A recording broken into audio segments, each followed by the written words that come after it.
My father hasn't left the basement in 2 months. I now know the horrifying reason why. After my mom died, my dad would spend hours in his room rotting away in his bed. Then it progressed to what he started doing in the basement. Trying to talk to him was useless, but looking back, I wish I tried to help him before he slipped into insanity.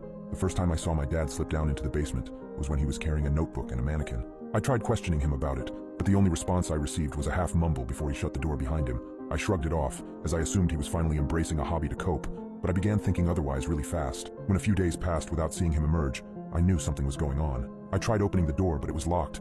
No matter how much I knocked or even called his cell, he completely ignored me. Eventually, my brain started making assumptions about what was really going on down there. About a month into him being isolated, I started to wake up to him screaming as if he were being tortured long into the night. I knew at that point that he was completely losing his mind.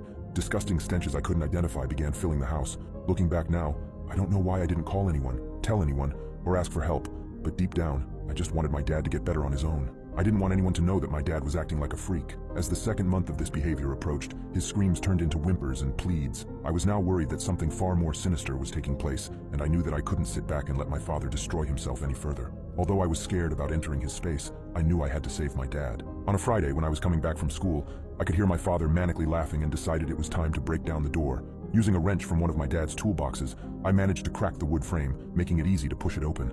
The second I did, a disgusting whiff of what I could only guess was rotting flesh wafted heavily into my face. I feared for the worst as I began making my way down the stairs. There was only one light on, and it was a small lamp in the corner that was barely illuminating its surroundings. The surroundings included the mannequin, now looking more strange than it ever did, tools scattered on the floor, and my father hunched over in the corner. For a second, I felt a little bit of relief since it looked like this was all just an arts and crafts project, but my gut knew that there was something else going on. "Dad?"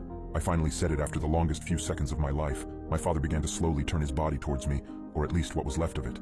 Several bandages wrapped my father's limbs. Parts that hadn't been covered yet revealed deep wounds where his skin had been removed. My father's screaming during the night has now started to make sense. Not paying attention to my own body, my foot missed the next step on the staircase, and I tumbled down onto the basement floor. Immediately, I pushed myself up against the wall, doing my best to keep my distance from my dad. "Dad, what have you done?" My dad grinned wide to reveal that not only did he have missing patches of skin, but he also had missing teeth. I stared past him and back at the mannequin and quickly realized where my dad's skin and teeth had gone. He was attaching them to the mannequin. "She doesn't have to be dead." My father's voice was hoarse and rough. "Using my own skin, there's enough to share. There's enough for your mom. She doesn't have to be gone." The stench was now causing my stomach to stir, and I had to concentrate to not throw up. "No, Dad, she's gone. You have to let her go. You have to move on." My dad's smile faded. "That's what you think. That's what you want, isn't it?" My dad began standing up, pieces of flesh dripping off of him as he did. I could now see his body in full, looking like a half-decayed skeleton.